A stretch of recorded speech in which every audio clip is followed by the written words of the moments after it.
So 2024 Andhra elections ఎలా ఉండబోతున్నాయి, అసలు గెలిచేది ఎవరు? గెలిచేది జగన్. వైనాట్ 175 వాళ్ళు చెప్పమానండి, చెప్పలేరు. తెలుగుదేశం వైనాట్ 175 చెప్పగలదా? చెప్పలేదు. జనసేన వైనాట్ 175 చెప్పగలదా? చెప్పలేరు. బీజేపీ వైనాట్ 175 చెప్పగలరా? చెప్పలేదు. ఒకే ఒక్కరు చెప్పగలరు, జగన్ గారు చెప్పగలరు. పిఠాపురం నియోజకవర్గానికి వస్తే మీరు ఎంతైతే ఉధృతంగా ప్రజల్లో ప్రచారానికి వెళ్తున్నారో అంతే ఉధృతంగా పవన్ కళ్యాణ్ గారు కూడా వెళ్తున్నారు. ఓట్లు అడగడం లేదు, అర్థిస్తున్నాను అన్నారు.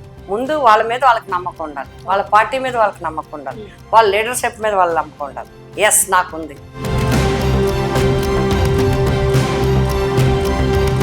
సొంత అన్న చెల్లెళ్ళు విభేదించడం అనేది ఎక్కడో కొద్దిగా నెగటివ్ టచ్ వస్తుంది మహిళల్లో అని విన్నాము. చంద్రబాబు నాయుడు గారు ముఖ్యమంత్రిగా ఉన్నారు, ఎన్టీఆర్ ఫ్యామిలీ నుంచి ఆయన వచ్చారు. సొంత వదిన గారే బీజేపీలో ఉన్నారు. సోనియా గాంధీ గారు కాంగ్రెస్ పార్టీ, మేనకా గాంధీ గారు బీజేపీ. ఎందుకని జగన్మోహన్ రెడ్డి గారి మీద షర్మిల్ గారిని ఎందుకు హైలైట్ చేస్తారు? పిఠాపురం నియోజకవర్గంలో కాపు సామాజిక వర్గం ఓట్లు 90,000 వరకు ఉన్నాయి. సో అవి మీ వైపు వెళ్తాయా, అటు పవన్ కళ్యాణ్ గారి వైపు వెళ్తాయా? నచ్చిన వాళ్ళ వైపు వెళ్తాయి. ఎవరు నచ్చారు ప్రజలకు? మీరు తిరుగుతున్నారు కదా. నేను ప్రజల్ని ఒప్పించగలను, ప్రజలతో పని చేయగలను. గతంలో పని చేశాను, ఇప్పుడు చేస్తూ ఉన్నాను, రేపు చేస్తాను.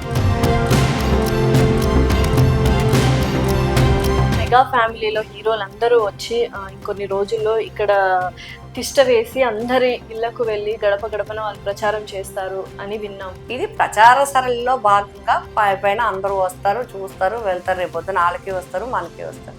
ఇవన్నీ చెప్పి నా మీద నేను ఒక్కడనే, నా మీద ఎవరు లేరు అని చెప్తూ, ఒక పక్క చెప్తూ మళ్ళీ అందరూ వచ్చేస్తారు మాకు ప్రచారం చేయడానికి అని చెప్తుంటే ఏది ఎందుకు చెప్తున్నారని ప్రజలు అర్థం చేసుకోవాలి.